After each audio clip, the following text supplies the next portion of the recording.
여러분 안녕하십니까? 시사쇼 이것이 정치다의 윤종호입니다.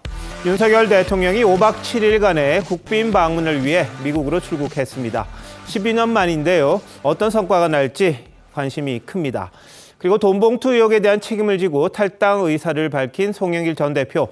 잠시 전 귀국을 했는데요. 이번 의혹과 관련해서 도망가지 않는다. 빨리 소환해라. 이렇게 입장을 밝히기도 했습니다. 근데 검찰은 당장 부를 생각은 없는 듯합니다. 자, 돈봉투의 실체 어떻게 될지 전문가들과 바로 짚어보도록 하겠습니다. 어서 오십시오. 안녕하세요. 네, 송영길 전 대표 인천공항을 통해서 귀국을 했습니다만 검찰은 바로 소환할 생각은 없습니다.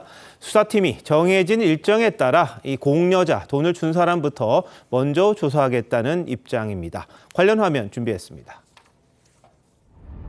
민주당은 이번 사안을 엄중하게 인식하고 있다는 말씀을 드리면서 송영길 전 대표의 조기 귀국을 요청했다는 빠른 귀국을 간곡히 그리고 엄중하게 요청드립니다.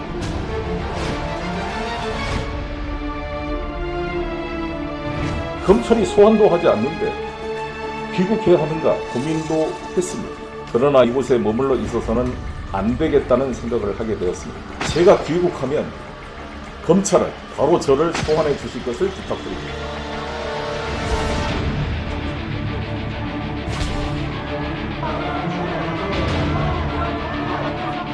저 송영길은 어떤 일이 당하더라도 절대 회피하지 않고 도망가지 않습니다. 오늘이라도 저를 소환하면 적극 응하겠다는 말씀을 드리겠습니다.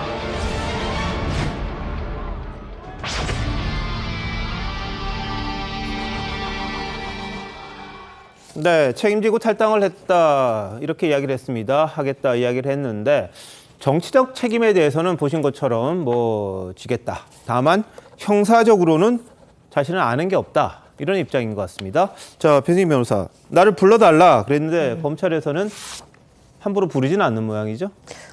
모든 것이 순서가 있지 않겠습니까? 은행에 가도 번호표를 뽑고 기다려야 되는 것이 상식인데 검찰 조사가 내가 갈 테니까 나를 불러달라 이런다고 불러주는 것이 아니죠.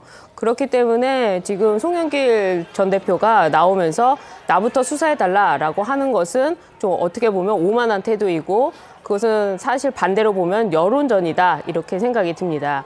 그런데 한 가지 더 큰 문제점은 송영길 전 대표가 그 전에 기자회견 한 것과 오늘의 그 입장을 쭉 종합해 보면 본인은 이 사건에 대해서 30분 단위로 후보가 움직여야 되기 때문에 전혀 모른다 이런 입장을 취하면서 네. 주변 사람들을 건드리지 말고 나를 불러서 조사해 달라 이렇게 말을 하고 있습니다. 예. 근데 모른다고 하는데 검찰에 불러달라 이거는 모르는데 나를 불러서 조사해라. 그럼 가서 모른다고 할 게 뻔한데 도대체 왜 본인을 불러달라고 하는지 아는 사람을 불러야 되는 거 아니겠습니까? 그렇기 때문에 송영길 전 대표가 이거는 내가 모든 책임을 지겠다. 내가 다 알고 있기 때문에 나를 불러달라. 이런 입장이면 몰라도 본인이 모른다고 하면서 나를 불러달라 하는 것은 본인 스스로의 모순이 아닌가 또 이런 생각도 듭니다. 네. 자, 잠시 전 인천공항에 도착했던 송영길 전 대표의 모습 직접 보시겠는데요. 주변이 굉장히 시끄러웠습니다. 어떤 모습이었는지 한번 보시죠. 국민 여러분과 당원 동지 여러분께 심려를 끼쳐들어서 대단히 송구스럽다는 말씀을 드리겠습니다. 돈봉투 의혹에 대해서 모르겠다는 입장 그대로 변함없으신가요? 단위 기자회견에서 말씀드린 것처럼 이제 도착했으니까 상황을 좀 파악하겠습니다. 제가 모르는 사람들이 많기 때문에 그리고 모든 책임을 제가 지겠다고 말씀드린 것처럼 저로 인해서 발생한 일이기 때문에 제가 책임 있게 문제를 해결하는 데 앞장서겠습니다. 그리고 검찰은 주위 사람들을 불러서 주변을 돌기보다는 오늘이라도 저를 소환하면 적극 응하겠다는 말씀을 드리겠습니다. 저 송영길은 어떤 일이 당하더라도 절대 회피하지 않고 도망가지 않습니다. 그래서 제가 이 귀국한 이유도 마치 제가 뭘 도피해서 파리에 있는 것처럼 저를 오해하시는 분도 있을까 봐 오늘 귀국하게 되었다는 말씀을 드리겠습니다. 네, 이제 도착했으니까 상황을 좀 파악하겠다. 모르는 사안들이 많다. 이런 입장입니다. 소환하면 적극 응하겠다. 주변 돌지 말고 나를 바로 소환해라. 이게 송영길 전 대표의 이야기였는데요. 자, 최병욱 전 편집장님 보실 때는 어떤 생각 드십니까? 그러니까 파리에서 기자회견을 한 게 40시간 전 정도 예. 되죠. 한 이틀, 2, 3일 전입니다.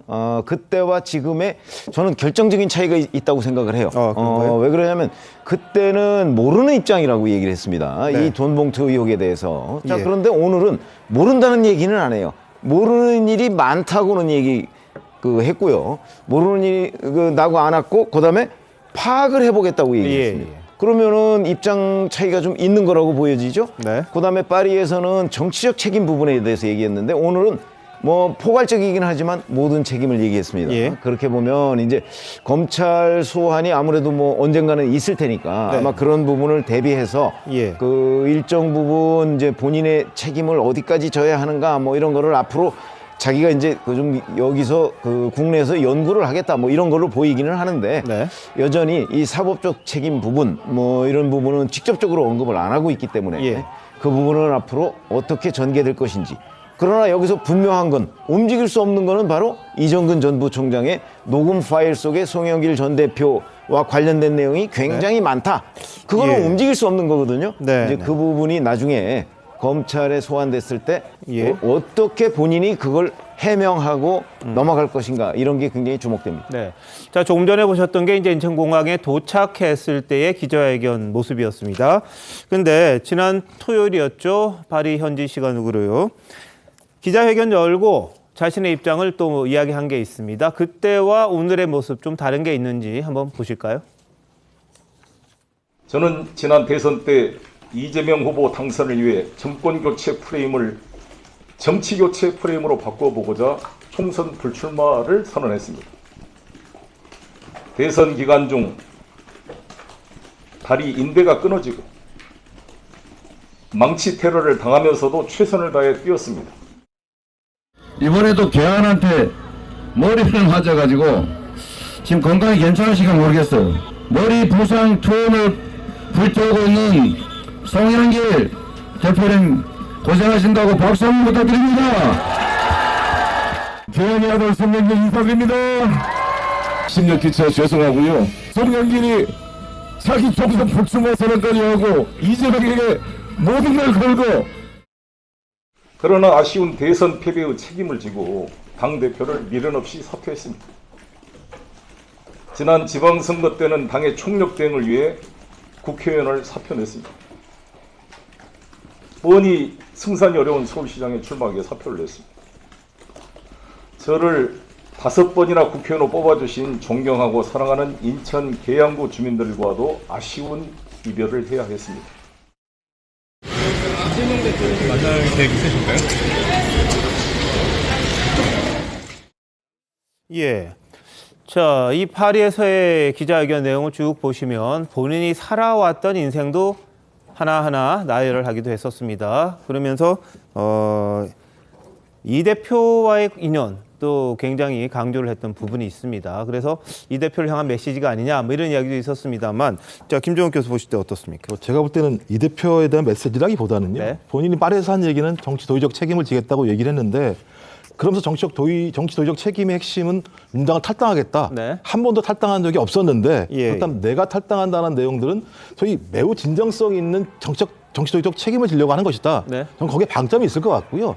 돌아온 다음에 이제 말씀하신 것처럼 예를 들면 왜 늦게 돌아왔니부터 시작해서 이재명 당대표와 무슨 관계가 있는가, 그다음에 사법적 문제에 관해서 실제적으로 구체적으로 어떤 연관성이 있는가, 인지했는가 또는 네. 지시했는가 이런 여부의 문제가 벌어질 거기 때문에 아마 지금 얘기했던 저런 부분들과 관련된 민주당에서의 본인의 나름대로의 오랜 활동들에 대한 내용은 예. 나의 탈당에 대한 진정성 부분인 것 같아요. 핵심적인 부분들은 이제부터 시작되겠죠. 말씀하신 것처럼 예. 검찰이 조사를 해서 소환을 하게 되면 소환된 내용에 맞게 본인이 만약에 무죄를 확정이 된다라고 얘기하면 나중에 이런 명분을 가지고 충분히 돌아올 수 있기 때문에 그렇죠. 그런 네. 측면에서 얘기한 것 같습니다. 자, 그런데 전적으로 저에게 책임이 있다 이렇게 말을 하면서도 당시 전당대회 상황에 대해서는 30분 단위로 뛰어다닐 때다. 후보가 캠프 일을 일일이 챙기기 어려웠다. 이런 해명도 했습니다. 이어서 한번 들어보시겠습니다.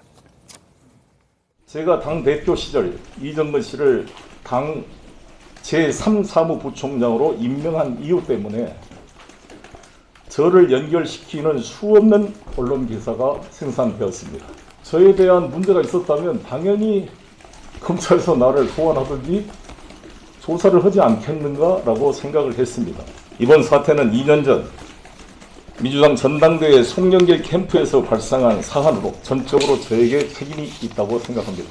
저를 도와준 사람들을 괴롭히는 수많은 억측과 논란에 대해서도 제가 모든 책임을 지고 당당하게 돌파해 나가겠습니다. 돈봉투 의혹 관련해서는 전혀 몰랐다는 그 예전 발언을 계속 유지하신 걸까요? 네, 그렇습니다. 이 문제는 돌아가서 하나하나 점검하겠습니다.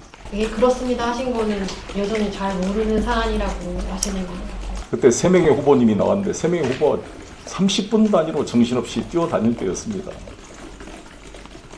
후보가 그런 캠프의 일을 일일이 챙기기가 어려웠던 사정을 말씀드립니다. 윤관석 의원님이라든가 뭐 이제 이성만 의원님으로부터 관련해서 뭐 보고받으신 기억 전혀 없으실까요? 네, 그렇습니다. 정말 자신의 돈과 시간을 내서 저를 도와주신 전국의 당원, 대의원 동지 여러분께 존경과 감사를 드리고 이번 일로 괜히 누를 끼쳐 죄송하다는 말씀을 다시 드리겠습니다. 네, 파리에서는 뭐 억측이 많다, 억측 논란 당당히 돌파하겠다 이렇게 이야기를 하면서도 아는 게 없다 그런 입장을 고수했었습니다. 자, 정의김 의원 보실 때 어떠세요? 저 잘 모르는 겁니까? 아니면 뭐?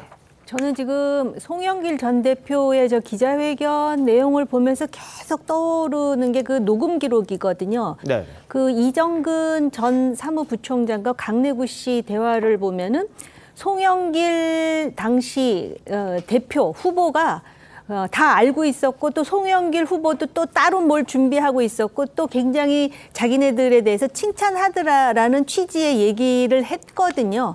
바로 이 부분을 나중에 이제 어떻게 소명할 것인지가 상당히 궁금하고요. 그리고 송영길 전 대표도 정치적으로 노련할 뿐만 아니라 율사 출신이기 때문에 지금 기자회견의 한마디 한마디를 보면은 그 안에 법적으로 어떻게 자기가 말하는 것이 자신에게 유리한지를 상당히 계산하면서 한다라는 개인적인 생각이 듭니다. 그리고 이제 지금 그 본인이 국회의원직도 사퇴하고 또 그 당선 가능성이 적다는 서울시장 출마에 대해서 얘기하면서 개항 구민들과의 그런 안타까운 이별에 대해서 얘기했는데 제 기억으로는 네. 그때 서울시장 출마할 때 당에서도 반대가 굉장히 심했던 것으로 알고 있는데 그래서 네. 뜯어보면 지금 모순이 굉장히 많고 본인이 도피하거나 도망갈 생각이 없다, 회피하거나 도망갈 생각이 없다 그러는데 지금 회피하거나 도망갈 생각 없기 전에 현실적으로 회피할 수도 도망갈 수도 없는 현실입니다. 예. 자, 송 전 대표 민주당 탈당한다고 이야기를 했습니다. 그런데 정계 은퇴 요구가 일부에서 있었는데 그건 거부했다 이런 해석이 많습니다. 발언 한번 들어보시죠. 저는 모든 정치적 책임을 지고 오늘부로 민주당을 탈당하고자 합니다. 당연히 민주당 상임 고문도 사퇴하겠습니다. 모든 문제를 해결하고 민주당에 복귀할 수 있도록 하겠습니다. 의지를 감추지 않았습니다. 정치를 직업이나 생계로 하지 않았다. 정치를 한 이유는 학생운동 때와 마찬가지인데 민족의 화해 그리고 평화 통일에 관한 사명을 가지고 있다. 이 말씀만 드리겠다 그랬습니다. 자, 장윤주 변호사 어떻게 보세요? 뭐 잘 해결되면 뭐 당연히 복귀할 수 있는 상황일 텐데 그럴까요? 송영길 전 대표가 당대표 시절에 그 민주당의 부동산 관련된 의혹이 있었을 때요. 네. 그때도 그 당에 있는 현역 의원들 12명 정도가 탈당을 했던 경우가 있었습니다. 그때도 당대표, 송영길 전 대표가 당대표일 때였는데요. 그때도 본인이 일단 탈당을 하고 입증하고 돌아와라 뭐 이렇게 일단 이야기를 했었던 부분들이 있는데 그 부분과 관련해서 본인도 송영길 전 대표도 마찬가지의 책임을 지겠다. 좀 이런 입장으로 봐야 될 것 같습니다. 그렇기 때문에 일단 탈당을 하고 그리고 상임 고문직도 다 내려놓고 지금 그냥 자연인으로 돌아가서 본인이 이 의혹과 관련된 부분들을 형사적으로든 그리고 정치적으로든 어떻게든 책임을 지고 나면 그 후에는 또 민주당으로 다시 돌아와서 또 새로운 정치를 할 수 있지 않겠냐. 이제 네. 이런 의미의 이제 이야기라고 볼 것 같고요. 네. 다만 이제 일각에서는 정계 은퇴 요구가 있었던 부분들도 있습니다. 네, 그러나 이제 그런 요구가 뭐 민주당 내부에서 뭐 엄청 많은 다수의 의견이었다라고 보기는 좀 어려울 것 같고, 다만 그런 정계 은퇴 질문까지 나올 정도로 이 사안이 민주당에게는 굉장히 엄중한 사안임은 분명하다. 이 네. 부분을 말씀드리겠습니다. 자, 그런데 말입니다.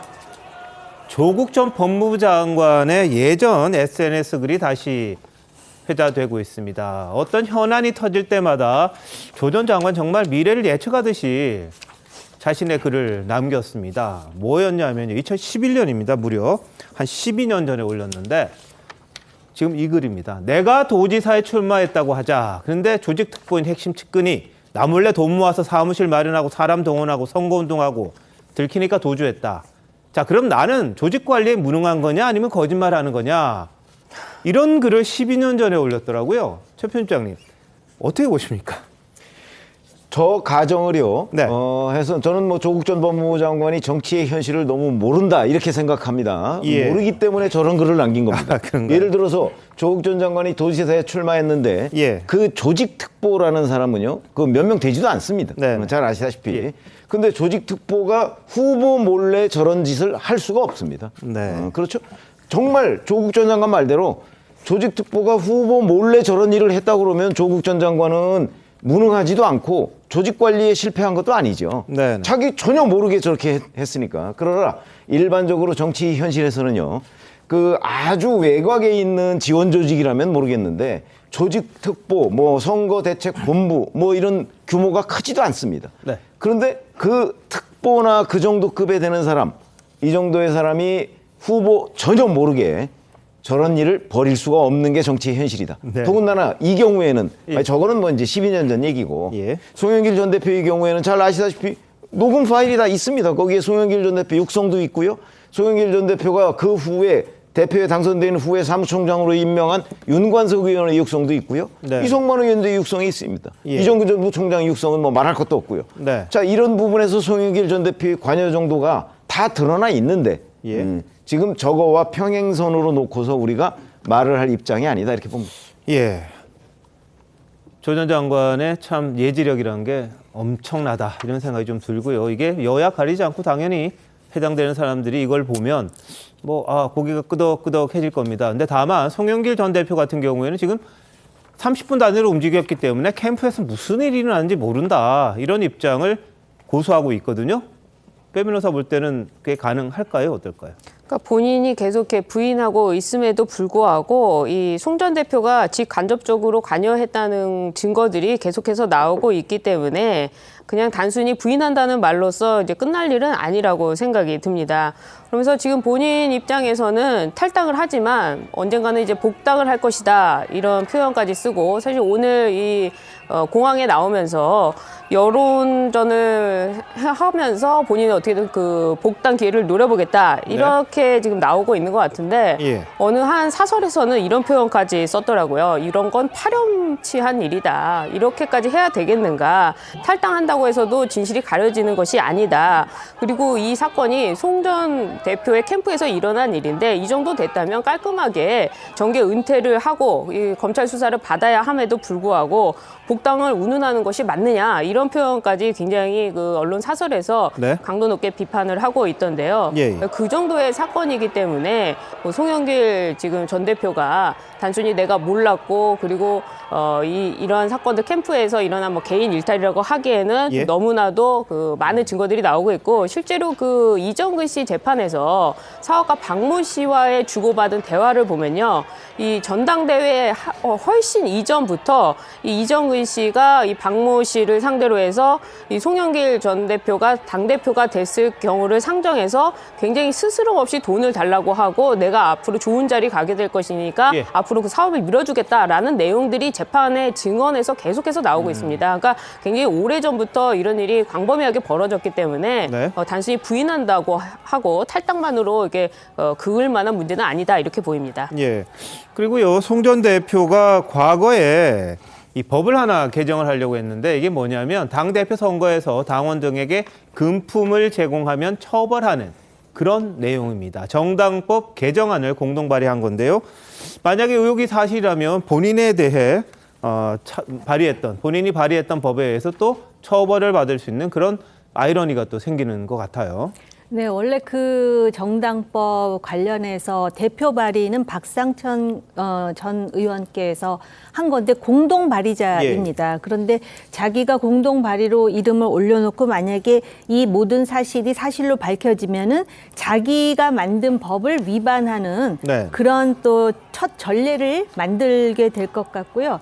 자기가 선거운동하면서 30분 단위로 뛰느라고 전후 상황을 몰랐다 그런 거에 대해서 좀 간단하게 말씀을 드리고 싶은데 조금 전에 조국 전 장관이 10여 년 전에 마치도 지금 현재의 어떤 그 송영길 전 대표와 관련된 일련의 상황을 예측이라도 하듯이 SNS에 적지 않았습니까? 근데 송영길 전 대표의 경우에도 그렇게 해가지고선 당선이 된 다음에 마치도 지금의 일을 예측이라도 하듯이 지금 그 녹취록의 중요한 관여자라고 할 수 있는 유은관석, 그다음에 이정근 이런 사람들을 사무총장, 사무부총장으로 임명을 하지 않습니까? 그래서 이들이 이재명 대선 후보의 그 대선 경선에서도 사무총장으로서, 사무부총장으로서 굉장히 중요한 역할을 한 것으로 알고 있거든요. 이런 게 상당히 역설적이라고 볼 수 있습니다. 예. 자, 이런 가운데 송영길 전 대표 귀국길 모습 두 장의 사진을 비교해보면 똑같은 것 아니냐 이런 이야기가 지금 온라인상에서는 좀 많이 퍼졌습니다. 뭐냐면 한동훈 장관이 공항에서 출국할 때 사진하고 똑같다는 거예요. 한번 보시면은 그 느낌이 있을 겁니다. 자, 짙은색 정장에 왼쪽에는 코트를 또 꼈어요. 빨간색 책을 똑같이 들었습니다. 뿔테 안경까지. 한동훈 장관이 먼저 했으니까 지금 보면 송 전 대표가 따라했다 뭐 이렇게 이야기할 수 있을 것 같은데 좀 뭐 과장된 이야기이긴 합니다만, 자, 김재호 교수, 뭐 혹시 무슨 메시지를 주려고 했던 것 같아요? 아니면 어떻습니까? 송영길 전 당대표가 한동훈 법무장관을 따라할 스타일이 아니에요. 글쎄요, 그럴 것 같은데. 스타일이 어떻게 아닌 것 같고, 똑같을까요, 그런데? 뭐 제가 볼 때는 그냥 본인이 저렇게 하고 다니는 거라 생각이 들고, 왜냐하면 항상 어떻게 하냐면 백백 메고요. 책 들고 다녀요. 내가 평소에 보더라도 어디를 가나 예를 들면 수행하는 사람도 없고 백팩 메고 와서 매우 열심히 일하는 사람처럼 백팩 메고 오고, 그다음에 항상 책을 들고 다니고 책을 보고 이런 스타일이어서 저걸 좀 비교하는 것, 오히려 저기 송영길 전 당대표가 좀 싫어하지 않을까 오히려. 나를 갖다가 어떻게 저기 한동훈 법무부 장관 정치도 아직 시작하지 않은 사람과 비교를 하냐 이렇게 얘기를 할 거라는 생각이 드는 것이고요. 아까 계속 지금 조국 전 장관 트윈 얘기가 나오는데 조국 전 장관은 진짜 정치를 잘 모르는 것 같아요. 왜냐하면 저도 이제 전당대 선거운동 같은 걸 뛰어봤기 때문에 압니다만 조직 특보도 중요할 수 있습니다만 조직 본부장이 가장 중요해요. 어느 선대위 같은 경우는 특보들이 되게 많은 경우도 꽤 있어요. 그래서 제일 문제가 특보가 너무 많아서 이 특보들이 돌아다니면서 소위 그 당대표 후보를 파는 경우들이 꽤 많이 있었던 측면들이 있어요. 그러니까 저는 이런 내용들은 조국 전 장관이 자기가 상당히 도덕적이다. 이런 일이 있으면 안 된다라고 하는 식으로 글을 썼는데 내용은 현실을 모르게 써버리는 바람에 지금 이상하게 또 예를 들어 비교가 되는 측면들이 분명히 있는데요.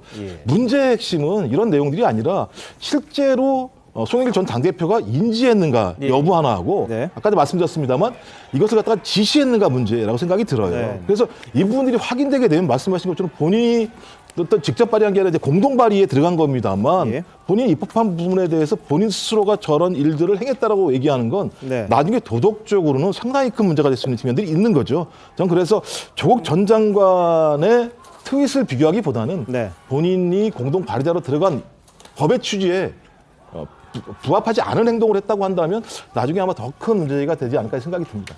알겠습니다. 자, 송영길 전 대표 기자회견 놓고는요, 정치권 해석 분분한데 민주당 내에서는 상당히 칭찬하는 분위기가 있습니다. 그 반론도 있긴 한데요. 같이 한번 들어보실까요? 송영길 전 대표가 역시 큰 그릇답게 딱 자기의 책임이다. 나는 탈당한다. 내가 검찰 조사를 받을 테니까 내 주위 건들지 마라. 그 이상 어떻게 합니까? 저는 잘했다고 봐요. 김민석 의원이 SNS 무력이 적은 사람이는 보증한다. 요 문장을 언론에서 많이 뽑았는데 어떤 의미이신가요? 꼭 상대적으로 뭐 재산이 많은 것도 아니고 뭐 집이 있는 것도 아니고 그런 점에서 얘기를 한 거고 본인이 자기가 대표 때 어떤 상황이 생기면 탈당하고 증명하고 그렇게 돌아온다라는 나름의 룰을 얘기했던 것을 그대로 했기 때문에 일관성이 있는 것이다. 지금 무력이 문제가 아니잖아요. 송영길 대표는 그 핵심 인물인데 그분을 지금 미화해야 될 상황이 아니죠.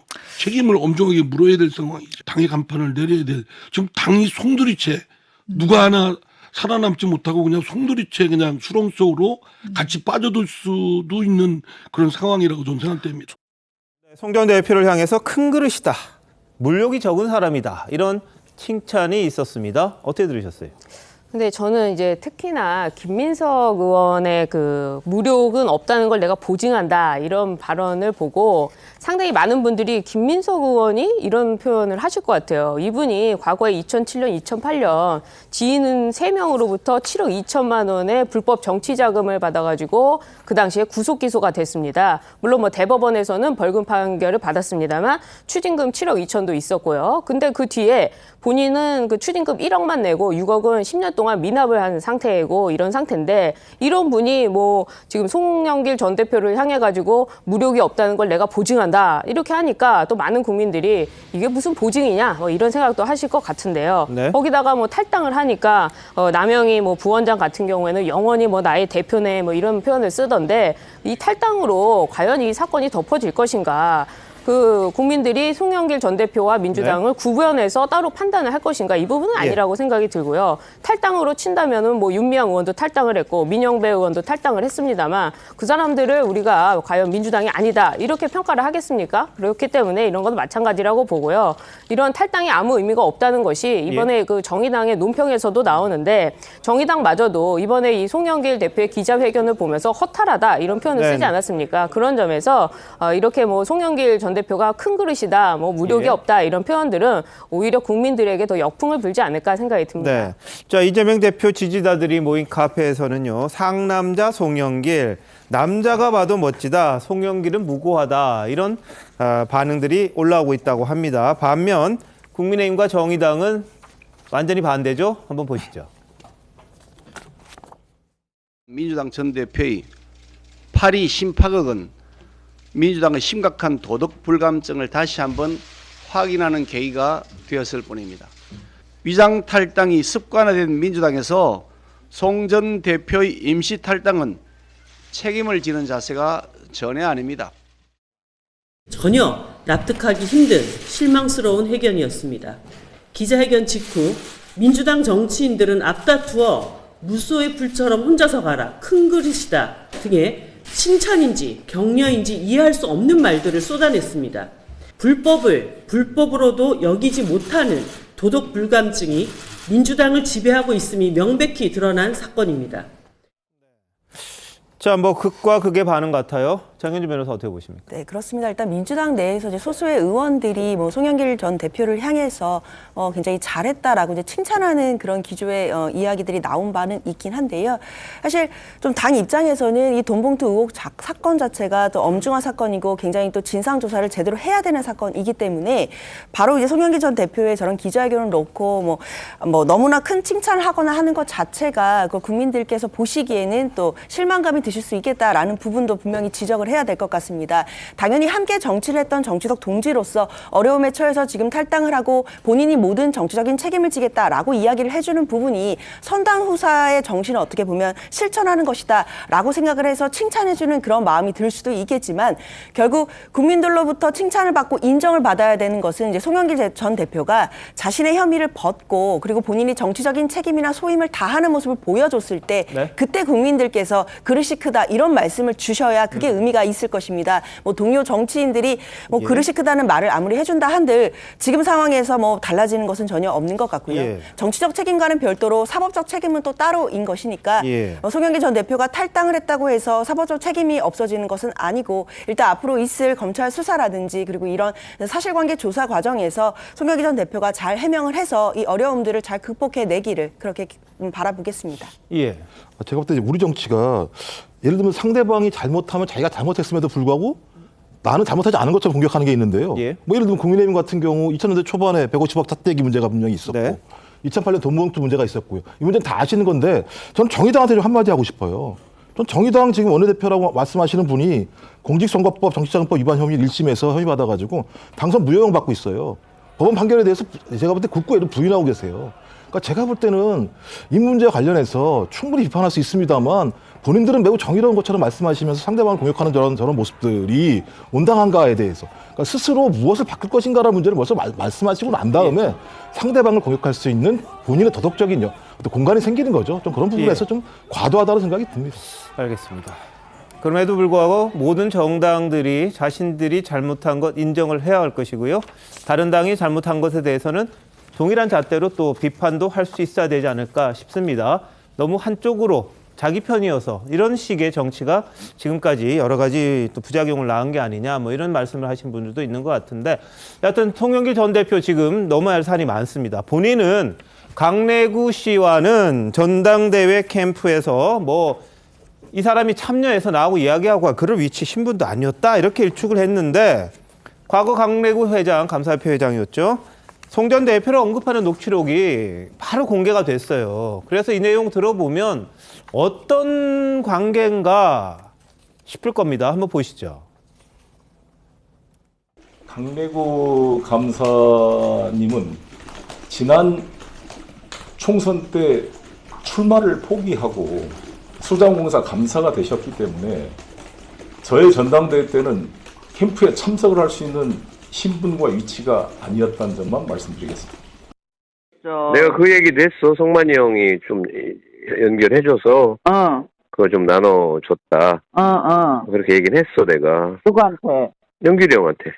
성만이 형이 준비해준 걸 가지고 인사를 했습니다. 내가 그때 잘했네, 잘했어 막 그러더라고. 이제 뭐 더 안 해도 되는 건가? 아니 연길이 형한테 이제 좀 물어보고 아직도 20일 정도가 남아있는 거 아니에요. 그러니까 뭐 막판에 스피치 낼 때 한 번씩 더 해갖고 연길이 형이 그 뭐 어디서 이제 구했는지 그런 건 모르겠지만 많이 처리를 했더라고. 네. 자, 녹취록 들으셨죠? 여기서 연길이 형 이야기하는 게 좀 나와요. 한번 보시면 자, 21년 4월 10일 통화입니다. 연길이 형이 그러더라고. 연길이 형이. 그리고 연길이 형이 어디서 구했는지 모르겠지만 그런 이야기가 나오고요. 내가 또 뭐 이분은 다 형인 것 같은데 내가 성만이 형이 준비해온 거 가지고 인사를 했습니다. 그랬더니 아유 잘했네 잘했어. 예, 송영길 전 대표가 이야기했다는 거죠. 그러더라고. 이렇게 이야기를 합니다. 근데 통화한 사람이 이정근 전 사무부총장이에요. 이정근 씨는 그때 캠프 활동을 한 걸로 알고 있는데 그럼 이 내부 활동을 알지 않겠습니까? 근데 강래구 씨가 안 한 걸 그냥 이렇게 서로 주고받았다? 조금 이해가 안 되는 그런 부분이 있거든요. 그래서 이번 강래구 회장이 돈봉투 의혹의 핵심 인물로 꼽히고 있는데 강 회장이 그런데 캠프에 참여할 신분이나 위치가 아니었다. 이렇게 송 전 대표는 이야기를 합니다. 자, 어떻게 해석이 됩니까? 송 전 대표의 해명을 그대로 믿으면 예. 강래구 회장의 저 전화 통화는 완전히 허언이다. 이런 그렇죠. 얘기가 되는 그러네. 거잖아요. 네네. 송영길 전 대표가 당시 송영길 후보가 하지도 않은 얘기를 강래구 그 감사협회 회장이 이정근 전 부총장한테 했다는 얘기가 되는 건데 네. 그거에 이제 강래구 전 감사가 그 검찰에 뭐 요새 조사를 받고 있죠. 그러니까 가서 이제 어떤 식으로 해명을 할지 모르겠으나 예. 저희가 볼 때는 송영길 전 대표의 해명이 오히려 거짓이고 네. 지금 강래구 감사는 육성입니다. 예. 그렇죠? 뭐 강래구 감사가 어느 정도나 관여했는지는 분명하지는 않지만 네. 적어도 송영길 당시 후보를 몇 차례, 한 차례도 아니고 예. 몇 차례 만난 거는 저 육성으로 저는 충분히 확인이 된다고 보고요. 또 저 앞뒤의 통화 내용을 보면 이정근 전 부총장하고 송영길 전 대표가 직접 통화한 내용도 있어요. 네. 거기 보면은 송영길 후보가 이정근 전 부총장한테 3명이서 잘 팀워크를 형성해서 네. 충성부대를 만들어가지고 뭐 이런 내용들이 있어요. 그걸 보면 결국은 이정근 전 부총장이 이 캠프 내부의 살림을 맡았던 것으로 보여요. 네. 그러니까 아마 송영길 전 대표와의 거리를 따진다면 이정근 전 부총장은 살림을 맡은 입장이니까 조금 더 가깝고 수시로 보고하는 관계이지만 강래구 그 감사는 그 정도의 관계는 아니지만 간혹 본인이 돈을 조달했으니까 송영길 전 대표하고도 이런저런 얘기를 할 수 있는 사람이다 네. 하는 거는 그 이정근 녹음 파일에 보면 분명해 보인다 이렇게 말씀드립니다. 예. 자, 근데 강래구 감사협회장의 구속영장이 기각이 됐습니다. 강내구 감사원장 감사협회장에 대해서요. 검찰은 구속영장을 재청구할 걸로 알려졌는데요. 자, 구속심사 전과 영장이 기각된 다음에 강내구 씨의 모습 한번 보시겠습니다. 누구 지시 받아서 마련하신 거예요? 녹취록 공개됐는데 할 말 없으실까요? 언젠가는 말할 날이 있겠죠. 네, 들어가세요. 오늘은 성실히 받겠습니다.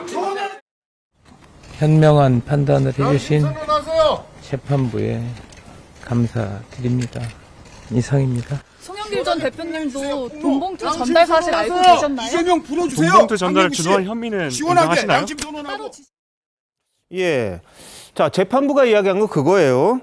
피의자가 직접 증거인멸을 시도했다거나 다른 관련자들에게 인멸 내지 허위사실 진술을 하도록 회유했다. 이거 단정하기 어렵다. 이렇게 이야기를 합니다. 자, 배승희 변호사 어떻게 보셨어요? 저희 지금 영장 전담 판사의 저 논리라면은 네. 지금 구속된 피의자들은 다 풀어줘야 되지 않나 생각이 들 정도로 상당히 이례적인 그 기각 사유다라고 보입니다. 예. 그러니까 우리가 그 구속을 하는 이유 중에 가장 큰 이유가 증거인멸과 증인 회유인데 그것이 꼭 반드시 증거인멸을 해야지만이 구속되는 것이 아니라 그런 우려가 있을 때 하는 것이기 때문에 어쩔 수 없이 이제 구속영장이 발부가 되는 것이고 그리고 이제 피의자들로서는 어쩔 수 없이 구속이 됐다가 그것을 다퉈서 이제 무죄로 나오게 되는 것인데 네. 지금 이 영장 판사의 그 논리라면은 다 들어갈 이유가 없다고 봐야 되는 것이고 예. 제가 뭐 좀 지적하고 싶은 거는 지금 이 영장 전담 판사가 특히 그 구속영장 같은 경우에는 서울중앙지법에 2명이 있는데 예. 이 2명 중에 1명의 그 판사가 너무 편향적인 거 아니냐. 특히 이번에 이 강래구 씨의 영장을 기각한 이 판사가 그동안에 해왔던 판결을 보면은 이재명 그 경기도지사 재판에서 위증교사했다고 그 얼마 전에 구속영장이 청구됐던 그분이 있지 않습니까? 네, 네. 그 기각된 그 구속영장도 바로 이 판사가 한 것이고요. 예. 과거에 그 뇌물수수 혐의로 그 민주당의 유덕열 전 동대문 구청장이 있는데 그 혐의로 구속영장이 청구됐을 때도 기각된 게 바로 이 판사였습니다. 네. 그런데 또 다른 판결을 보면은 이 세관 불법 해외 자금 유출에서 세관 직원, 그러니까 좀 낮은 예. 급수의 직원이 영장이 청구가 되니까 또 영장이 발부가 됐어요. 예. 그래서 이거에 대한 굉장히 비판이 많았습니다. 과연 이 판사가 그 사건을 보고 판단을 하는 것이냐 아니면 그 이면에 있는 다른 것을 보고 판결하는 것 아니냐. 그 영장 발부에 있어서 그 기준이 무엇이냐. 예. 이 정도로 좀 편파적인 거 아니냐 할 정도의 그 비판이 나오고 있기 때문에 영장 전담 판사가 너무 그 광범위하게 피고인 방어권을 이야기하는 것은 나머지 피의자들에 대해서도 똑같이 적용할 수 있는가 하는 예. 점에서 좀 문제가 있다 이렇게 보입니다. 알겠습니다. 뭐 판사의 결정에 대해서 저희들이 뭐 어떻게 이걸 예단할 수는 없습니다. 이 사람이 어땠는지. 하지만 이 검찰은 즉각 정의의 관점에서 납득하기 어렵다. 재청구하겠다 이야기를 했는데 이 영장 전담 판사의 기각 사유는 이렇습니다. 436자의 좀 다소 긴 기각 사유라고 이야기를 하는데 주요 혐의에 대한 증거가 일정 부분 수집됐다. 이렇게 이야기를 했습니다. 그러면서 이제 다만 검찰이 주장한 증거인멸 의혹 받아들일 수 없다. 이렇게 봤습니다. 그리고 하나. 수자원공사 상임감사라는 지위를 감안해 도망할 우려가 없다. 이렇게도 판단을 한 겁니다. 자, 어떻게 들으셨어요, 장윤주 변호사? 사실 구속영장이 발부되기 위해서는 여러 가지 요건들이 네. 있어야 되는데요. 당연히 범죄의 중대성이라든지 범죄 자체가 소명이 돼야 되는 것이고 그것과는 별도로 구속의 사유가 있어야 영장이 발부가 됩니다. 네. 구속의 사유는 도주 우려라든지 뭐 주거가 부정하다든지 또는 증거인멸의 우려가 있어야 되는 것인데요. 이번 영장 발부가 기각된 부분에 있어서는 검찰 입장에서 증거인멸 우려가 없는 것을 봤다는 것, 그 부분에 큰 방점이 찍혀 있습니다. 이정근 전 부총장의 그런 객관적인 녹취록이 이미 많이 확보가 되어 있고 검찰로서는 그 녹취록을 기반으로 해서 수사를 할 수 있는 객관적인 증거들이 많이 확보되어 있는 상태이기 때문에 그렇기 때문에 피의자가 뭔가 증거를 인멸할 수 있는 상황 자체가 아니다라는 부분을 좀 많이 주목한 것으로 봐야 될 것 같습니다. 네. 그리고 상대적으로 지위가 확실하기 때문에 도주를 한다거나 뭐 또는 주거가 확실하다고 한다면 얼굴이 알려져 있고 어느 정도 사회적인 위치가 있다라고 하면 도주할 우려성도 별로 없다라고 보는 것이 일반적이기 때문에 예. 구속영장을 발부하는 사유가 없었다라고 그렇게 판단한 것으로 보이고 원칙이고요. 우리 예. 형사재판상에 항상 불구속 수사가 원칙입니다. 검찰의 수사의 어떤 최종 목표가 어디까지나 구속 수사할 수는 없는 것이고 예. 수사를 완결하고 그다음에 공소를 제기해서 유죄를 받아내는 것 이것까지가 검찰의 목표이기 때문에 예. 좀 구속이 됐는지 안 됐는지 이 여부를 떠나서 검찰의 수사는 앞으로도 신속하게 진행이 될 것으로 예상이 됩니다. 제가 한 말씀만 드리고 싶은데 이제 영장 전담 판사가 상임 감사라는 지위를 감안해서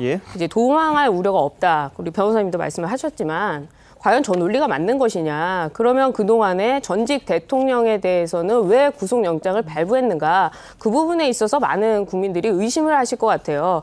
지금 뭐 기업 총수도 그렇고 전직 대통령들도 그렇고 뭐 전직 장관은 물론이고 많은 그 고위급 그 공무원들도 상당 부분에 있어서 영장이 발부된 상황입니다. 그렇기 때문에 이 부분은 뭐 지적을 안 할 수가 없고 또 다른 선거 사건에서 특히 조합장 선거 같은 경우에는 30만 원을 주고받아도 그 사람들 구속돼서 기소되고 징역형도 굉장히 많이 나옵니다. 그런데 이 사건과 관련해 가지고는 상당히 많은 부분에 돈이 오갔다는 것이 그 녹취록에도 나오고 있고 하는 상황인데 과연 그런 것들과 비교했을 때 이 영장 기각이라는 것이 우리 국민들이 납득할 수가 있는 것이냐. 불구속 수사가 원칙이라면은 다른 사건들도 다 불구속을 해야 되겠지만 그런 것이 아니기 때문에 오히려 영향력이 있기 때문에 증거 인멸할 염려가 있고 증인을 회유할 염려가 있다면 당연히 영장이 발부되는 것이 맞지 않는가. 저는 검찰 의견에 좀 동의하는 편입니다.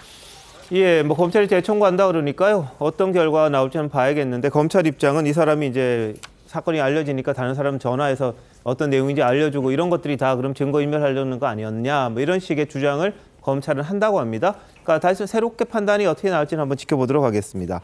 자, 이런 가운데 윤관석, 이성만 의원, 송영길 전 대표의 보좌관 출신 박모 씨, 강래구 씨, 이정근 씨 피의자 9명에 대해서 검찰은 출국 금지를 했습니다. 말 맞추기 또는 회유로 증거를 인멸할 우려가 있다. 이렇게 지금 검찰에서는 보고 있는데요. 이 상황에 대해서는 또 이제 뭐 나름의 이 검찰의 판단이 있을 텐데 이건 검찰이 그냥 할 수 있는 거니까 출국 금지를 시켰습니다. 자, 그런데 지금 송영길 전 대표의 보좌관 이야기가 나오잖아요. 근데 이 사람이 이재명 성남시에서 이 대표의 최측근 그룹에 속했던 걸로 좀 전해졌습니다. 자, 최 편집장, 이건 어떤 겁니까? 그렇죠. 원래 이 이제 이력을 쭉 따라가다 보면요. 이재명 대표가 사실은 과거 2007년 이때 정동영 캠프에 있었어요. 정동영 캠프에 같이 있던 사람들이에요. 그러니까 지금 이 박 보좌관이라는 사람도 사실은 그 당시에 정동영 캠프에 같이 있었고요. 그 이후에 이제 계속 있다가 이재명 성남시에 2014년에 들어갔어요. 그래서 거기 그 무슨 정책 총괄관과 뭐 지원관과 하는 그 이제 거기에 그 주무관으로 저기 있잖아요. 2014년 11월에 행정지원과 이제 비서관 그거로 들어가서 한 4년 가까이 3년 조금 넘게 거기에 이제 근무를 하고 그 이후에 2018년 2월 이후에 송영길 의원 보좌관으로 이동을 했거든요. 그러니까 이제 결국 저게 이재명 대표와 송영길 전 대표 사이에 무슨 관계를 맺어주는 하나의 연결고리 역할을 한 것 아니냐. 이렇게 지금 의심을 받는 부분이죠. 근데 이번에도 보면 저 박 보좌관이라는 사람이 사실은 중간에서 뭐 이정근 전 부총장이 뭐 문자 메시지로 뭐 돈 전달했음. 그러면 뭐 뭐 하는 거 그런 거를 역할을 했거든요.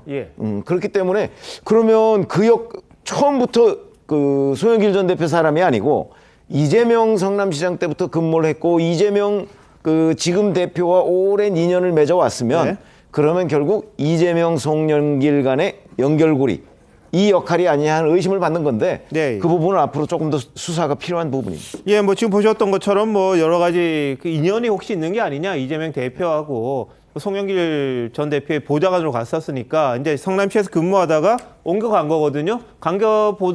갔으니까 이 두 사람을 연결해 주는 역할을 한 게 아니냐 이런 겁니다. 그러니까 뭐 박모 보좌관 2심 송심의 연결고리로 의심이 된다 이런 이야기를 일부에서 해요. 그래서 한 3년 넘게 성남시에서 근무를 했는데 그때 정진상 또 배모 씨 있지 않습니까? 법인카드 유용을 받고 있는 그분과 같은 곳에서 근무를 한 겁니다.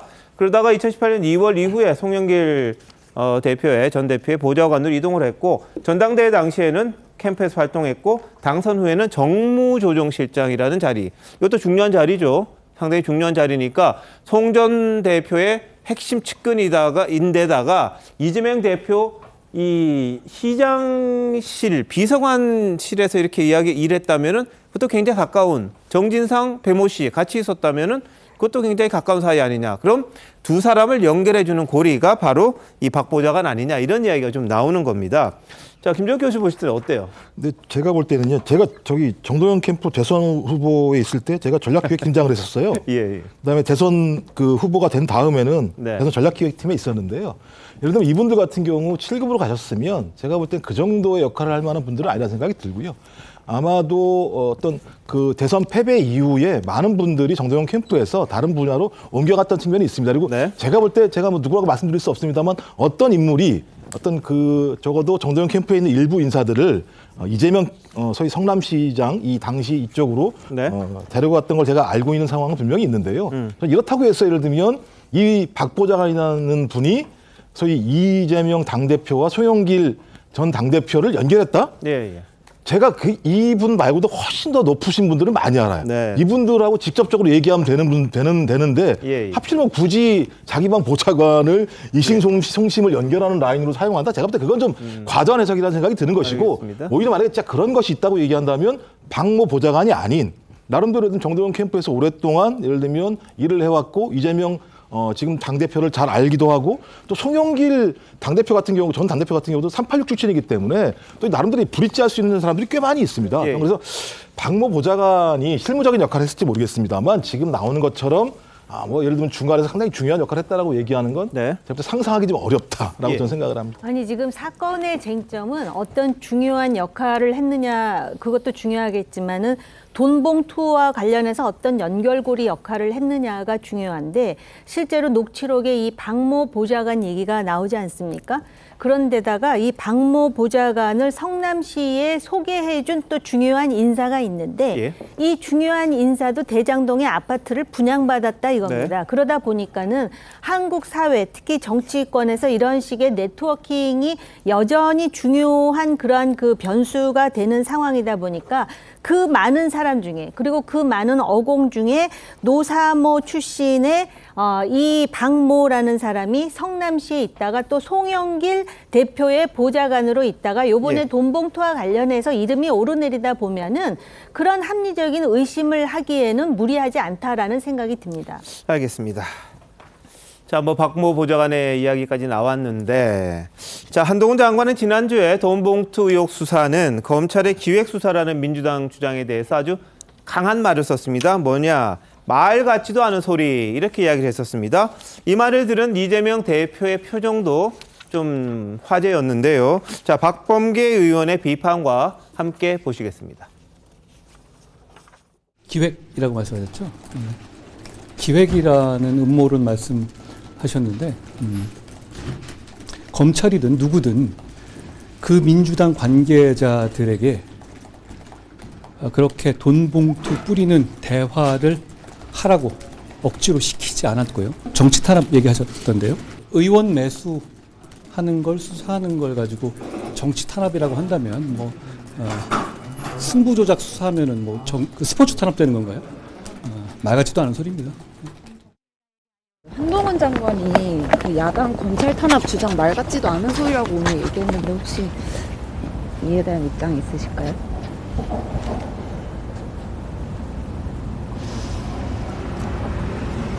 자, 고맙습니다. 만들어낸 말의 향연이죠. 그렇게 얘기하시면 안 된다고 누누이 많은 사람들이 얘기하고 있는데 마치 한 정파에 완전히 서 있는 그런 장관, 그리고 수사의 결과까지도 다 알고 있는 것처럼 그렇게 하시면 안 되는 거죠. 배승희 변호사 어떻게 보셨어요? 저 모습은요? 그러니까 사실은 이재명 대표의 그 이번 사건을 대하는 태도를 보면은 그동안의 본인 사건과는 굉장히 다른 모습이다. 특히 그 본인에 대한 수사가 계속되고 새로운 사건이 터질 때마다 이렇게 이야기를 했어요. 소설이다. 검찰의 신작 소설이다 이렇게 평가를 한 반면에 이번 사건에 대해서는 유독 닷새 만에 사과를 하고 또 90도 인사까지 하면서 국민들한테 사과를 한 것을 보면 상당히 다르다라고 평가할 수밖에 없고, 그리고 같은 수사를 하고 있는 검찰은 어차피 똑같은 것인데 본인에 대한 수사는 소설이면서 이 송영길 전 대표 이 전당대회 돈봉투 사건에 대해서는 사실이라고 믿고 이것을 사과하는 것은 굉장히 그 상반된 모습이라고 볼 수밖에 없고요. 네. 그러다 보니까 뭐 민주당의 일부 의원들이야 당연히 이 정치적 탄압이다, 수사다 이렇게 말할 수 있겠습니다만 이재명 대표만은 유독 그렇게 하지 않았기 때문에 아마 한동훈 장관의 저 발언에 대해서 어떤 반박을 하지 못했던 건 아닌가 그런 생각이 듭니다. 네. 제가 볼 때 오히려 법무부 장관이 하는 말 치고는 말 같지 않은 말이라는 생각이 들어요. 오히려. 아니 예. 법무부 장관이 정치적 프레임을 쓰는 거잖아요. 의원 매수라고 하는 얘기는요. 국민의힘은 얘기할 수 있어요.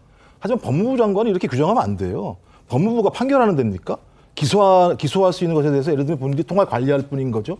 근데 본인이 판결하는 내용들을 얘기하고 있다라고 얘기하는 건 법무부 장관이 얘기할 내용, 그러니까 제가 볼 때는 끊임없이 본인 스스로가 선과 악을 나눠서 본인은 선이에요.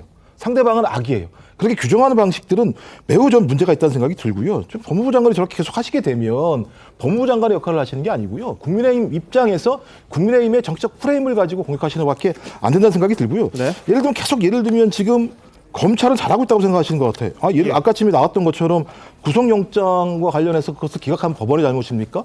제가 볼 때는 잘못된 구속영장을 갖다 청구했으니까는 그거 요건이 안 되니까 안 된 거죠. 예를 들면 곽상도 전 의원 아들 재판, 곽상도 의원에 재판 문제도 마찬가지잖아요. 검찰이 제대로 수사 안 했으니까 법원이 예를 들면 2심에서 무죄는 거 아니겠습니까? 그러니까 요체의 핵심은 저도 검찰이 제대로 된 수사를 안 했거나 소위 구속영장 요건에 맞게 정확하게 뭐 내용을 안 냈거나 이 문제를 먼저 제기해야 되는데 한동훈 법무부 장관은 또 제가 볼 때는 공격 라인을 이재명 당대표로 잡고 있다. 전 이런 부분들은 매우 잘못된 발언이라는 생각이 듭니다. 알겠습니다. 자, 이재명 대표의 반응까지 보셨고요. 근데 한동훈 장관이 지금 굉장히 강조하는 게 바로 마약과의 전쟁이죠. 한 장관은 마약값이 피자 한 판 값보다 싸다 이런 사실을 지적하면서요.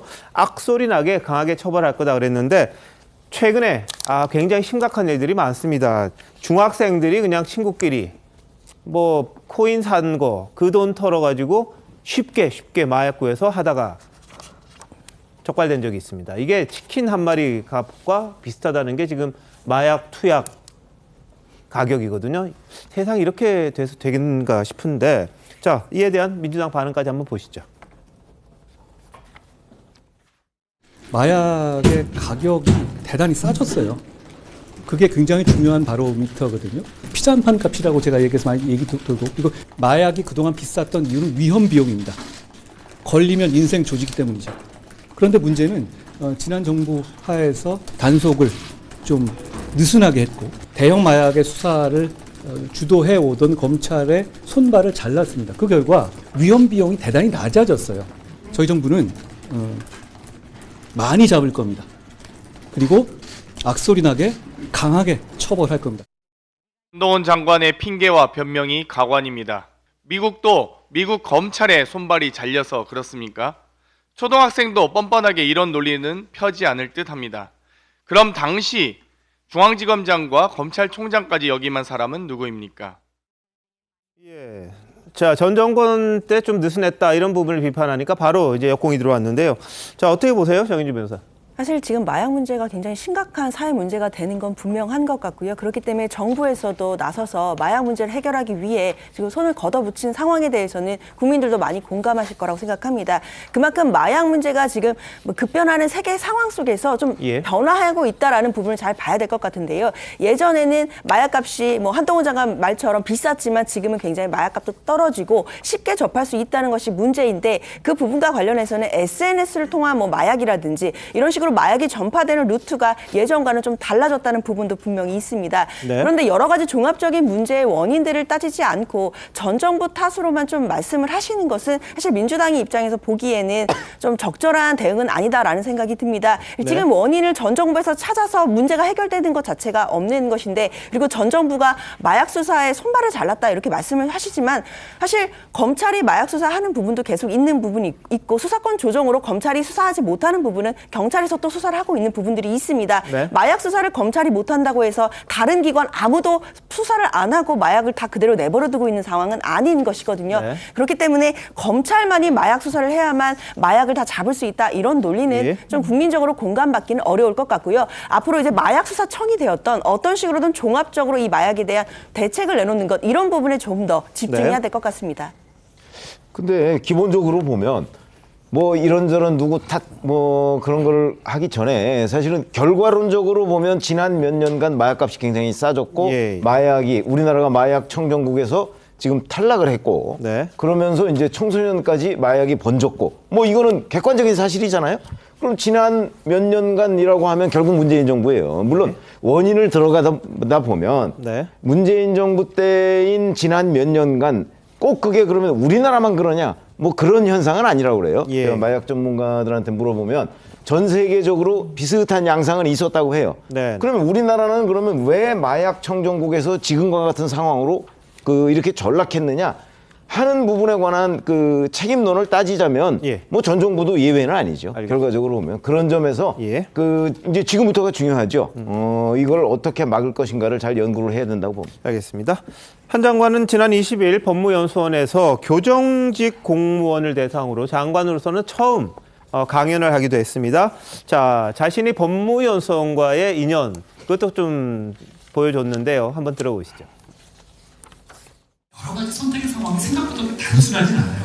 공직자의 어떤 선택의 상황에서는 직업윤리에 맞는 것이냐, 그리고 그걸 지키는 게 맞느냐, 그 자체를 어떤 최소의 기준으로 삼으면 대부분 흔들리지 않는 데다가 답이 잘 안 틀리더라고요. 제가 이것과 특별한 인연이 있는 거 혹시 아세요? 제 루치는 그랬거든요. 근무하다가 저녁에 나가서 요 앞에 뒤쪽으로 나가보면 이 맛있는 케이크집이 있는 거 아세요? 그거 혼자 먹으면서 책 보고 이렇게 지냈거든요. 굉장히 좋은 시간이었고 이 지역이 주는 나름 아주 고요하고 고즈넉한 기분이 좋더라고요. 여러분 며칠 동안 그거 좀 더 즐기시고 그러시면 좋을 것 같습니다. 예, 뭐 한 장관의 천성인지는 모르겠습니다만 뭐 좀 느긋하게 지냈다는 거예요. 이때가 부산 고검에서 경기 용인으로 법무연수원 연구위원 갔다가 다시 진천 법무연수원 연구위원으로 3번의 좌천이 있었던 그런 상황이었습니다. 그렇다 보니까 뭐 그 상황이 그렇게 좋지는 않았을 텐데 그때의 기억을 떠올리면서 교육받는 교정직들에게 자신의 이야기를 또 하기도 했습니다. 자, 근데 한 장관 딸이 미국 명문대죠. MIT에 합격했다. 이런 소식이 들리자 일부 뭐라 그럴까요? 비판자들이죠. 입학 승인을 제고하라 이런 내용의 청원을 글로벌 청원 사이트에 올리기도 했었습니다. 그런데 MIT 측에서 한양의 입학 결정을 그대로 유지한다. 이런 입장을 내놓은 걸로 지금 알려졌습니다. 자, 첫 번째 이건 어떻게 봐야 됩니까? 아니, 저거는 이제 미국에 있는 일부 인터넷 사이트 같은 데에서 계속 이제 얘기를 해요. 이게 뭐 부정의 소지가 있다 뭐 이렇게 얘기를 하는데 뭐 잘 아시다시피 부정의 소지가 있는지 여부는 MIT 측에서 1차적으로 이제 판단을 할 거고요. 그다음에 만약에 누군가의 고발이나 뭐 이런 게 있다면 그 조사를 하지 않겠습니까?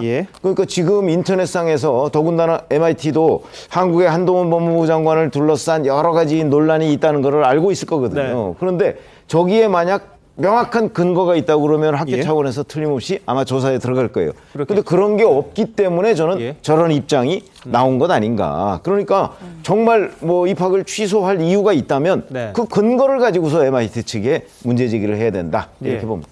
알겠습니다. 미국 대학들이 다 이제 입학 사정관 뭐 자체적으로 굉장히 많이 활용을 하는데 나름의 굉장한 역사와 이 노하우라 그럴까요? 그런 게 있는 걸로 알려져 있습니다. 뭐 그럼에도 불구하고 일부의 뭐 조작이라든지 뭐 이게 있다면은 다 걸리지는 못할 텐데 저렇게 이슈화가 돼서 한번 들여다보진 않았겠나 이런 생각이 좀 듭니다. 본인 학교에 대한 명예도 달려 있는 건데 일단 MIT는 입학을 유지한다 이런 입장을 공개한 걸로 지금 한 언론 매체에서 보도를 했습니다. 자, 이런 가운데 경찰이 이른바 청담동 술자리 의혹을 제기했다가 명예훼손 혐의로 고소를 당했던 김의겸 민주당 의원에 대해서 서면 조사를 진행했다 이런 보도가 나왔습니다. 그리고요. 김건희 여사와 관련해서 허위 사실을 유포한 혐의로 우상호 민주당 의원 그리고 장경태 의원 검찰에 송치했다 이런 내용도 지금 나왔습니다. 자, 지금 뭐 이른바 가짜 뉴스와에 관련된 법적 뭐 절차에 대해서 지금 조치가 이루어지고 있는 건데요. 자, 그동안 우상호, 장경태 의원, 김 여사와 관련해 어떤 말을 했었는지 한번 들어보시겠습니다. 김건희 여사가 개 끌고 와서 외교부 장관 그 사모님에게 70대가 넘으신 분한테 이 안을 둘러봐야 되니 잠깐 나가 있어 달라고 해서 바깥에 정원에 나가 계셨고 그 사이에 그 안을 둘러봤다. 박지원 국정원장한테 들은 얘기예요. 근데 고발을 하더라고. 간단한 게 그 CCTV 까면 되잖아요. 외신과 사진 전문가들은 최소 2개, 3개 조명까지 설치해서 사실상 현장 스튜디오를 차려놓고 찍은 컨셉 사진으로 분석합니다.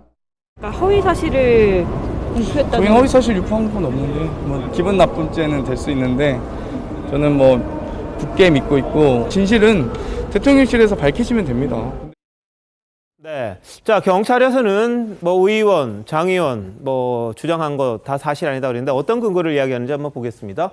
자, 우상호 의원이 말한 거는 김 여사가 외교부 장관 공관에 가서 자, 그때 부인이 있었다 그래요. 그래서 나가 있어 달라 이런 식으로 말을 했다는 건데 경찰이 수사를 해봤더니 조사를 해봤더니 장관 부인은 이미 계획을 사전에 연락받아서 외출한 상태였다. 그런데 뭐 거기 나가라 마라 할 이유가 없었다는 거죠.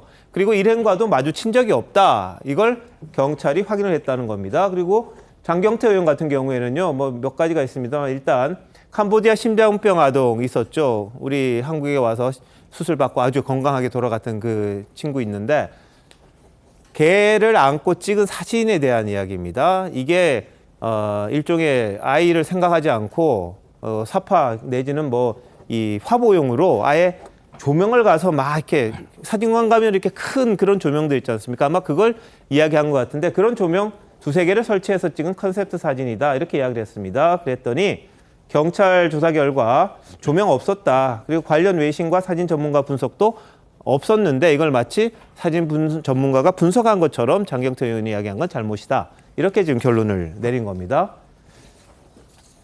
자, 이렇게 지금 경찰에서는 조치를 하고 있는데요. 자, 배승희 변호사. 이게 뭐 명예훼손으로 어떻게 됩니까? 어떻습니까? 이거는요. 그러니까 이 허위 사실이라는 것이 이제 경찰 조사를 통해 가지고 네. 밝혀진 상황이 된 것이고요. 이것이 이제 경찰에서는 검찰로 이제 송치를 하는 것입니다. 허위 사실에 의한 명예훼손으로 검찰에 송치가 되면 다시 한번 이제 검찰의 판단을 받게 돼서 예. 이것이 기소가 될지 불기소가 될지 판단을 하게 될 텐데 물론 뭐 의원 측에서는 공익의 목적이었다라고 하지만은 어떤 공익의 목적을 좀 살펴보기가 힘들기 때문에 이 가짜 뉴스를 통해서 얻으려고 했던 이익이 무엇인가 이 부분이 가장 중요할 거라고 생각이 드는데요. 네. 그런 부분을 좀 살펴본다면은 과연 이것이 어떤 공익이 있었던 것인가 단순히 그 대통령과 대통령실을 좀 흠집내려고 했던 것이 아닌가 네. 하는 측면에서 예. 기소될 가능성이 꽤 높다 이렇게 저는 그런가요? 판단하고 있습니다. 저 정윤주 변호사 이야기 잠깐 들어보기 전에 또 하나 있죠. 이 천공이 대통령 관저 결정에 영향을 미쳤다. 이런 내용을 공개했던 분이 있습니다. 부승찬 전 국방부 대변인이 있는데 자신의 책을 썼죠. 책을 썼고 그걸 또 조사를 받았습니다. 출두를 했는데 이 부 전 대변인이 이야기한 게 뭐냐면 자신이 일기에 적어놓은 걸 근거로 이 주장을 했다. 그때 당시 참모총장에게 들었던 이야기를 한 거다. 이렇게 이야기를 했었거든요. 자, 그런데 이 CCTV 없다 그랬거든요. 그 경찰에서는 조사했는데 뭐 다 찾아봤는데 물론 뭐 빠진 게 일부 있고 중복된 게 있다 손 치는데 뭐 거의 전체적으로 봤는데 그 천공의 모습은 없었다 이렇게 주장을 했습니다. 그래서 부승찬 전 대변인에게 그럼 일기장을 좀 공개를 해달라 그랬는데 그걸 내질 않았다는 거예요. 장 변호사 이거 일부를 공개를 하긴 했었거든요. 그러면 그거 내도 될 텐데 굳이 안 낼 이유가 있나요? 사실 일단 제출 요구에 대해서 거부한 입장이 왜 그런지는 뭐 일단 확인되지는 않고는 있는데요. 네. 일단 경찰청에서도 당연히 이 일기 전체를 좀 요구를 해서 그 전체 전후 맥락을 좀 파악해 보고자 했을 것으로 그렇게 생각이 듭니다.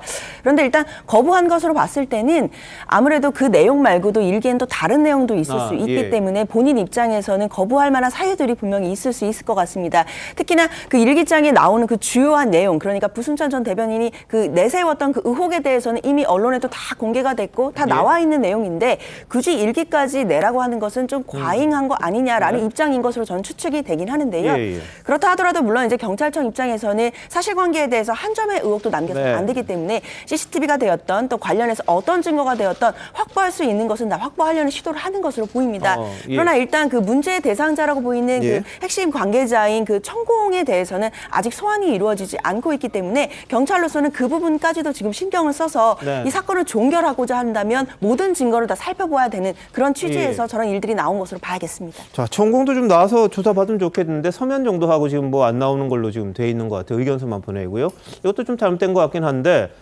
그 부승찬 전 대변인 입장 그렇더라고요. 자신이 이미 그 파일을 저장했던 시간, 뭐 이 사건 터지기 전에 마지막으로 저장했다는 거 내용 보여줬고 일부를 또 내용을 공개를 했던 적이 있으니까 그거 가지고 판단해라 이런 겁니다만 경찰 입장에서는 직접 한번 보고 싶을 것 같기도 해요. 배 변호사 어떻게 생각하세요? 그러니까 이게 지금 부승찬 전 대변인이 참고인 조사를 받는 것이 아니라 본인에 대해서 피의자 조사를 받는 것이기 때문에 본인이 무혐의를 입증하기 위해서라면 적극적으로 증거를 제출해야 하는 것이 통상적입니다. 그렇기 때문에 뭐 CCTV도 돌려보라고 해서 경찰이 CCTV도 돌려본 상황이고 이 경찰이 그 가장 중요하게 생각하는 것이 부승찬 전 대변인이 그동안에 내가 일기장에 써 두었기 때문에 정확하다 이런 주장을 했고 그래서 그 일기장을 제출하라고 한 것인데 그 관련 증거를 내지 않으니까 이게 좀 이례적인 거 아니냐. 피의자인데 오히려 적극적으로 일기장을 제출하면서 이런 사실이 있었다. 나는 허위 사실을 유포한 적이 없다. 이렇게 주장하는 것이 일반적인데 좀 이례적이라는 것이죠. 그리고 알겠습니다. 이 일기장은요. 또 안민석 전 의원이 이 부승찬 전 대변인과 함께 찍은 사진을 게시하면서 이 일기장이 아니었으면 진실이 묻혔을지도 모른다. 이런 글까지 남긴 굉장히 중요한 문서이기 때문에 뭐 단순히 개인의 어떤 기록이라고 보기는 좀 어렵지 않은가 생각이 듭니다. 알겠습니다. 뭐 서로 다 좀 내용 내놓고 이 사실관계 좀 입증했으면 좋겠는데 뭔가 밀고 당기기 좀 있는 것 같습니다. 어떤 부승찬 전 대변인 자신의 일기 근거했다니까 그런 이야기고 천공도 안 갔으면 본인이 출두해서 이야기하면 될 텐데 왜 안 가는지 그것도 좀 궁금하긴 합니다. 윤석열 대통령 5박 7일간의 미국 국빈 방문을 위해 오늘 오전 출국을 했습니다. 윤 대통령과 김건희 여사, 바이든 대통령 부부 초청으로 미국 워싱턴 DC를 방문하죠. 그 한미 정상회담은 현지 시각으로 오는 26일이고요. 수요일쯤 됩니다. 그리고 이 우리나라 정상으로는 12년 만에 국빈 방문인데 정의겸 의원님 어떤 의미가 좀 있다고 봐야 될까요? 한미 동맹 70주년을 맞이해서 한미 간의 군사적 그리고 경제적 그리고 가치 동맹으로서의 그 탄탄한 그런 결속력을 아마 전 세계에 과시하는 그런 그 하나의 이벤트가 되지 않을까 이런 생각을 하고요. 그다음에 북한 핵 문제만큼 이번의 의제로서 뭐 우크라이나라든지 중국이 오를 가능성이 있다라는 그런 보도도 있는 만큼 한국의 글로벌 역할에 대해서도 특히 부각될 수 있는 하나의 계기가 될 것 같습니다. 그런데 이제 사실 실리적으로 본다면은 과연 북핵과 관련해서 소위 핵 공유라든지 확장 억제와 관련해서 한국에게 얼마만큼의 그런 어떤 재량권을 주느냐라는 문제. 그다음에 경제 안보와 관련해가지고는 반도체라든지 또 그 IRA라 그래가지고 인플레이션 감축법과 관련해서 우리나라 전기 자동차에 다른 나라처럼 전혀 지금 배려가 없는데 그것이 한미 동맹 70주년을 기념하는 국빈 방문에서 어떤 그런 만족스러운 결과가 나올지 이게 지금 관전 포인트가 되고 있습니다. 알겠습니다. 자, 바이든 대통령하고는요. 지금 취임한 지 1년도 안 됐는데 6번째 만나는 겁니다. 6번째. 그만큼 한미 간의 관계가 상당히 가까워졌다 이렇게 볼 수도 있을 텐데요. 상하원 합동의회 연설 뭐 박근혜 전 대통령이 2013년에 한 이후 10년 만에 또 처음이고요. 그리고 하버드대 매사추세츠주의 캠브리지에 있죠, 하버드. 거기 가면 이제 대통령으로서는 현직 대통령으로서는 처음 연설을 하는 겁니다. 예전에 뭐 박근혜 전 대통령도 뭐 야당 대표 시절에 가서 한 적은 있었습니다만 현직 대통령이 케네디 스쿨에서 이 강연하는 거는 처음입니다. 자, 그런데 윤 대통령이 이번에 미국을 방문하면서 가장 중요시했던 것 중에 하나가 보훈입니다. 6.25 참전 용사 3명에게 태극 무공 훈장을 직접 수여하는 일정도 예정이 돼 있는데요. 지난해 9월 고 엘리자베스 2세 여왕의 영국 장례 행사 참석했을 때도 마지막 일정이 6.25 참전 용사에게 국민포장 수여한 바 있었습니다. 그 모습 한번 보시겠습니다.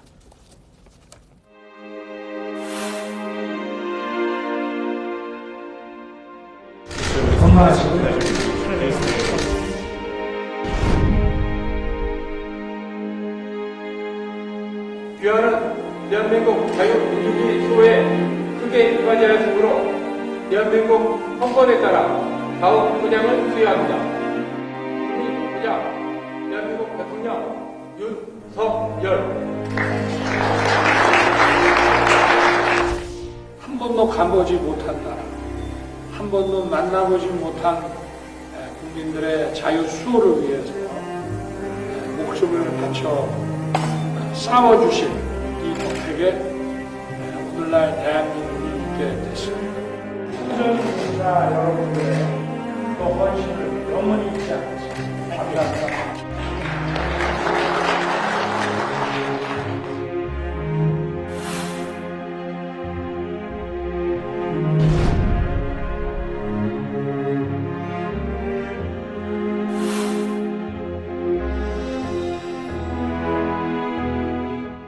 네, 이번 방미 때도 한미 양측 참전 용사를 비롯해서 유족, 주한미군 복무장병, 양국 경제동맹 주요 인사 등과 300여 명 오찬도 같이 할 예정이라고 합니다. 그중에 6.25 참전 용사 3명에게 태국 무공훈장, 현직 대통령이 미국 현지에서 무공훈장을 수여하는 건 처음이라고도 이야기를 하는데 최 편집장님 어떻게 봐야 될까요? 그렇죠. 아니 보훈은 뭐 윤석열 대통령 취임과 함께 계속 강조해오던 거였고요. 네. 사실 미국 같은 나라의 보훈 제도가 우리보다 훨씬 앞서 있습니다. 잘 아시다시피 그러니까 그 군인들에 대한 대우 뭐 이런 것들이 굉장히 앞서 있는데 아마 이번에도 그런 걸 많이 느끼게 될 것이고 윤석열 대통령이 이번에 이제 군 복무 중에 다친 현역이나 아니면 예비역 뭐 이런 군인 8명도 지금 동행을 한다고 하죠. 그래서 이런 의미를 더욱더 강조하고 6.25 때 그 우리를 도와준 전 세계에 굉장히 많은 나라들이 있는데 그런 부분에 이렇게 그 기회가 있을 때마다 저런 보훈의 의미를 그 되새기고 뭔가 후속 조치를 해야 되는 것은 사실은 우리가 지금 6.25 이후에 얼마나 오랫동안 지났습니까? 만시지탄의 감이 없지 않다 이렇게 생각을 합니다.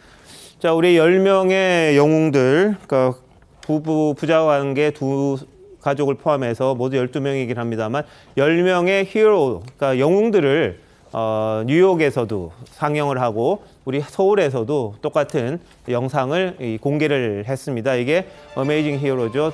10명의 6.25 영웅들을 소개하는 영상이었는데 이 보훈 또는 6.25와 관련된 잊지 않는 우리 영웅들을 기리는 행사들도 계속해서 일어나고 있고요.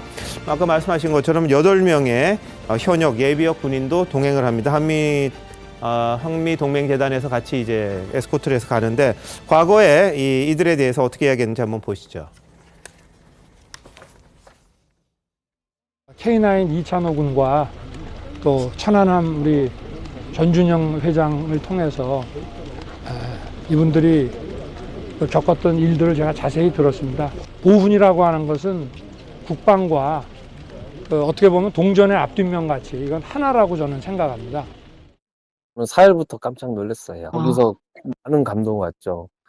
국가가 해줄 수 있는 최고의 예우를 지금 이 모습을 저희들한테 보여주니까 제발 이 나라에서 저희들이 자긍심을 가지고 살아갈 수 있도록 해주시기 바라겠습니다.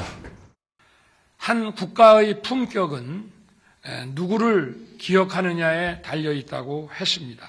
정부는 호국 영웅들을 한치의 소홀함 없이 책임 있게 예우할 것입니다.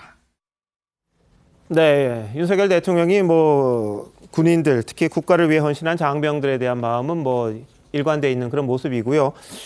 비어있는 테이블도 마련해서 우리 실종자 테이블입니다. 실종자 테이블도 마련해서 이 오찬에서의 보훈 의미도 같이 또 다진다고 합니다. 한미동맹이 이제 70주년이 됐거든요. 그리고 아까 보셨습니다만 워싱턴 DC에 있는 우리 문화원이 있습니다. 문화원 건물에는 이 장병들 2명이 이 국기를 들고 있는 태극기와 성조기를 같이 들고 있는 그런 이런 광고를 또 설치를 했는데 이게 앰비언트 광고라고 이 현장에 있는 건물들을 활용해서 의미 있게 만드는 그겁니다. 그래서 태극기와 성조기를 든 한미 의장대의 모습을 저렇게 저기가 우리 문화원인 건물이거든요. 워싱턴에 있는 주한 한국문화원인데 그 건물에다가도 했고 대통령 부부는 블레어 하우스, 이 국빈 방문을 할 때 묵는 그 블레어 하우스에 3일을 또 머문다고 합니다. 3일은 굉장히 긴 시간이고요. 아까 봤던 거는 그 주미 우리 한국공사 옛 건물입니다. 거기에 이제 양국 군이 이 국기를 또 같이 이렇게 올리는 모습도 앰비언트 광고 형식으로 또 준비를 했다고 합니다. 그래서 이번 미국을 갔을 때 이 대통령이 어떤 성과를 가져오느냐, 이게 뭐 보훈이라는 거는 우리가 이제 예우하는 차원이고요. 경제에 대한 것도 굉장히 중요할 것 같은데 아까 뭐 일부 언급하셨습니다만 장윤주 변호사 뭐 자동차도 마찬가지입니다만 그렇죠. 뭐 반도체 이런 것들에서 좀 성과가 있어야 될 것이고 또 일본에 대해서 굉장히 우리가 많이 그 양보를 했잖아요. 거기에 따른 한미 동맹과 관련된 것도 좀 얻어야 될 텐데 어떻게 보십니까? 그렇죠. 윤석열 대통령, 특히 대통령실에서는 외교 문제와 관련해서 지금 많은 논란을 빚은 바가 있기 때문에요. 이번에 그 미국 방문을 통해 국빈 방문을 통해서 분명히 좀 경제적으로 눈에 보이는 성과를 좀 내주기를 바라는 그런 또 압박도 굉장히 클 것으로 보입니다. 뭐 반대체라든지 그 전기차 문제라든지 관련해서 뭐 당장 무슨 실효성 있는 조치를 얻지 못한다 하더라도 그래도 눈에 띌 만한 우리 경제에 도움이 될 만한 그런 성과를 얻어 오시기를 또 바라보겠습니다. 알겠습니다. 동맹도 중요하고요. 경제도 중요하고요. 그리고 한미일 안보협력 굉장히 중요한 상황이 됐습니다. 중국과 러시아가 만만치 않게 우리에 대해서 좀 반응을 하고 있는 그런 상황입니다. 잠시만요. 대한민국 이슈의 중심, 스타쇼 이것이 정치다. 여기까지입니다. 내일 다시 찾아뵙겠습니다. 고맙습니다.